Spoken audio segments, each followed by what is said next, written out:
Chapter 3, Southern Sudan, 2008. The smudge on the horizon gained color as Naya drew nearer, changing from hazy gray to olive green. The dirt under her feet turned to mud, then sludge, until at last she was ankle deep in water. There was always so much life around the pond. Other people, mostly women and girls, who had come to fill their own containers. Many kinds of birds, all flap and twitter and caw. Herds of cattle that had been brought to the good grazing by the young boys who looked after them. Naya took the hollowed gourd that was tied to the handle of the plastic container. She untied it, scooped up the brown muddy water, and drank. It took 2 gourd fills before she felt a little cooler inside. Naya filled the container all the way to the top.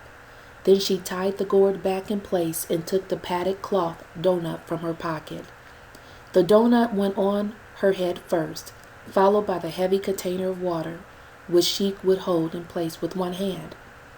With the water balanced on her head and her foot still sore from the thorn, Naya knew that going home would take longer than coming had, but she might reach home by noon if all went well. Southern Sudan, 1985. The tears were hot in Salva's eyes. Where had everyone gone? Why had they left without waking him? He knew the answer, because he was a child, who might tire easily and slow them down, and complain about being hungry and cause trouble somehow. I would not have been any trouble. I would not have complained. What will I do now? Salva took a few steps to see what he could see. On the far horizon, the sky was hazy from the smoke of the bombs. About 100 paces in front of him, he could see a small pond. Between the pond and the barn was a house, and yes, a woman sitting in the sun. Holding his breath, he crept closer until he could see her face clearly. The ritual scar patterns on her forehead were familiar. They were Dinka patterns, which meant that she was from the same tribe as Salva. Salva let out his breath in relief. He was glad she was not Nuer. The Nuer and the Dinka had a long history of trouble. No one, it seemed, was sure where Nuer land ended and Dinka land began, so each tribe tried to lay claim to the area's riches in water. Over the years, there have been many battles, large and small, between Dinka and Nuer. Many people on both sides have been killed. This was not the same as the war that was going on now between the rebels and the government. The Dinka and the Nuer had been fighting each other for hundreds of years. The woman looked up and saw him. Salva flinched at her glance. Would she be friendly to a stranger? Would she be angry with him for spending the night in her barn? But at least he was not alone now, and that knowledge was stronger than the uncertainty about what the woman might do or say to him. He walked toward her. "Good morning, Auntie," he said, his voice trembling. She nodded at him. She was old, much older than Salva's mother. He kept quiet, waiting for her to speak. "You must be hungry," she said at last. She stood and went into the house. A few moments later, she came back out and gave him 2 handfuls of raw peanuts. Then she sat down again. "Thank you, Auntie." Squatting on his haunches next to her, Salva shelled the nuts and ate them. He chewed every nut into a paste before he swallowed, trying to make each one last as long as he could.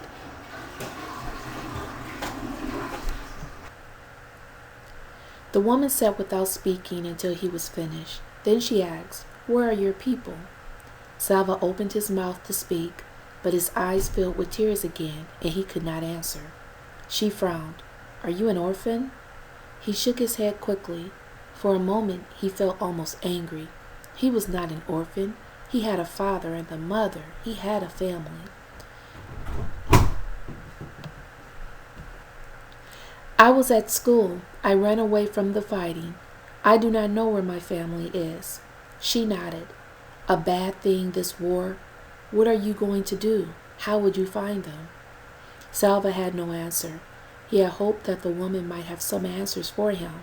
After all, she was an adult. Instead, she had only questions. Everything was upside down. Salva stayed in the woman's barn again that night. He began to make a plan. Maybe I can stay here until the fighting stops. Then I will go back to my village and find my family. He worked so hard, so she would not send him away.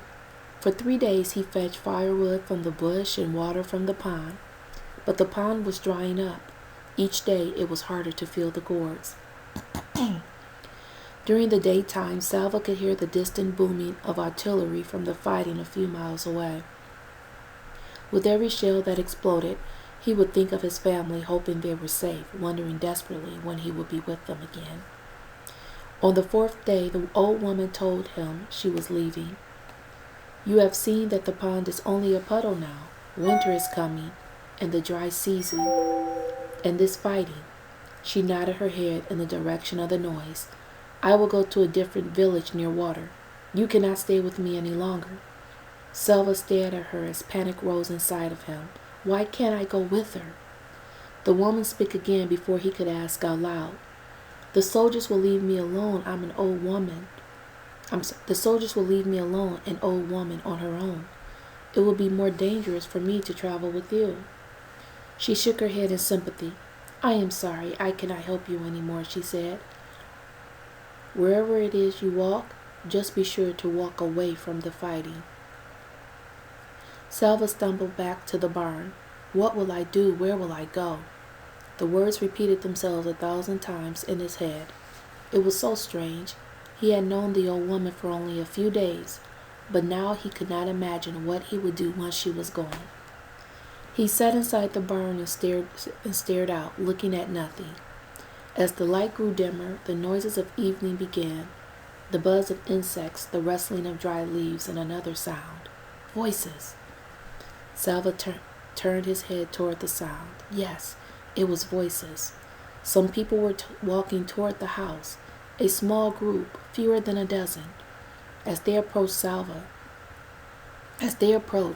took a sharp breath. In the fading light, he could see the faces of those nearest him. 2 of the men had patterns of V-shaped scars on their foreheads. Dinka patterns again, the kind that were given to the boys in Salva's village as part of the ritual of becoming a man. These people were Dinka too. Could his family be among them?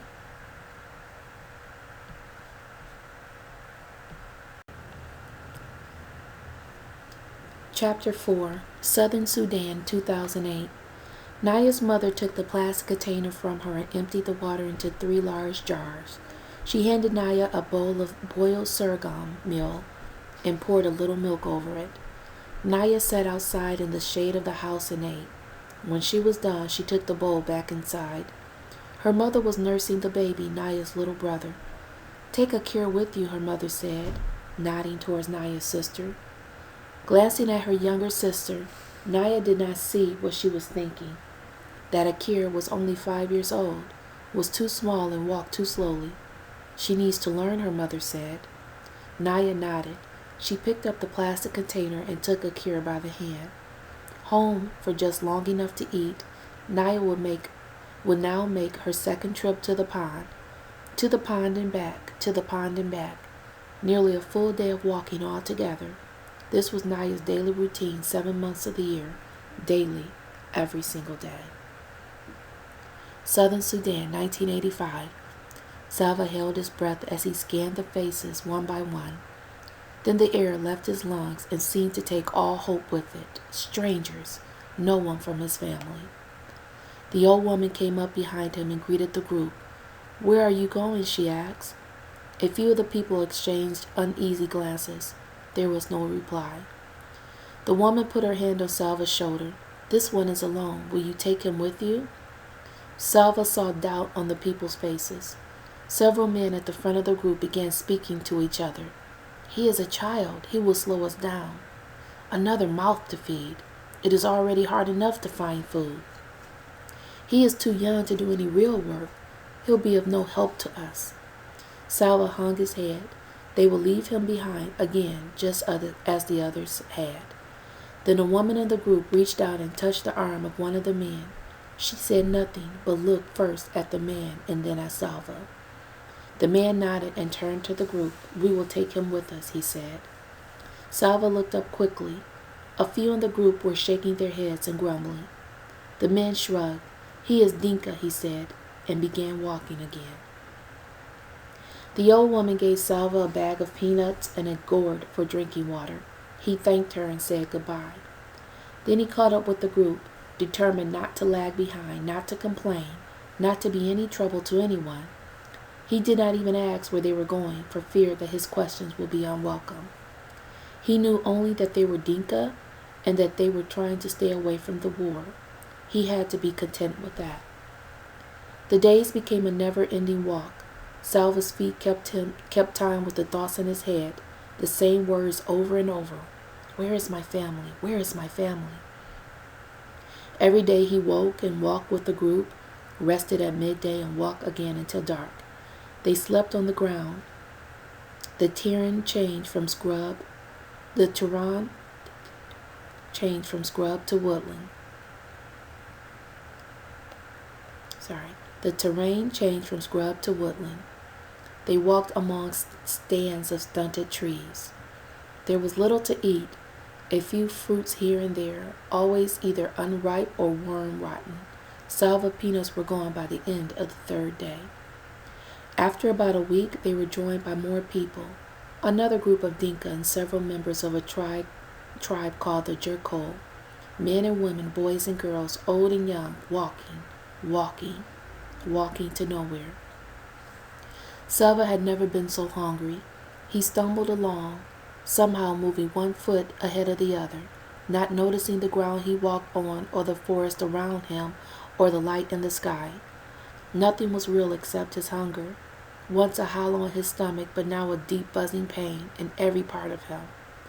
Usually he walked among the Dinka, but today, shuffling along in a daze, he found he had fallen a little behind. Walking next to him was a young man from the Jerkol. Salva didn't know much about him, except that his name was Buksa. As they walked along, Buksa slowed down. Salva wondered sluggishly if they shouldn't try to keep up a bit better. Just then Buksa stopped walking.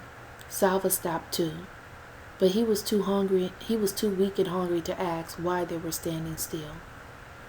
Buksa cocked his head and furrowed his brow, listening. They stood motionless for several moments. Salva could hear the noise of the rest of the group ahead of them, a few faint voices, birds calling somewhere in the trees. He strained his ears. What was it? Jet planes? Bombs? Was the gunfire getting closer instead of further away? Salva's fear began to grow until it was even stronger than his hunger. Then, a slow smile spread over Buksa's face. There, you hear? Salva frowned and shook his head. Yes, there it is again. Come. Buksa began walking very quickly. Salva struggled to keep up. Twice Buksa paused to listen, then kept going even faster. What? Salva started to ask. Buksa stopped abruptly in front of a very large tree. Yes, he said. Now, go call the others. By now, Salva had caught the feeling of excitement. But what shall I tell them? The bird, the one I was listening to, he led me right here. Buksa's smile was even bigger now. You see that? He pointed up at the branches of the tree. Beehive, a fine, large one. Salva hurried off to call the rest of the group. He had heard of this, that the Jerkol could follow the call of the bird into the honey. That the Jerkol could follow the call of the bird called the honey guide, but he had never seen it done before. Honey, this night they would feast.